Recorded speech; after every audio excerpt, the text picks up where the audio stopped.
ভাই, মানুষ আছে না মানুষ, মানুষ হচ্ছে ব্যাটারির মতো। যেমন দেখো ব্যাটারি চার্জ দিলে ফুল চার্জ হয়, আবার দেখবেন চার্জ ধীরে ধীরে ধীরে কমে যায়।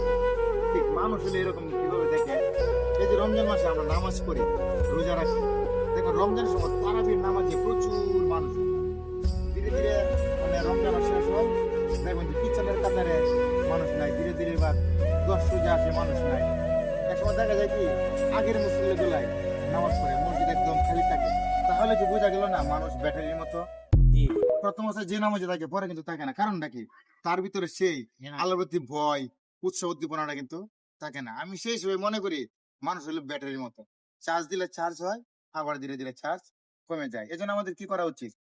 বেশি বেশি আলেম উলামালে আলেম উলামাদের সহবতে যাওয়া উচিত, তাহলে আমাদের চার্জ থাকবে এবং দিনের প্রতি আহ, ইবাদত করার একটা মন মানসিকতা মন আসবে আর কি।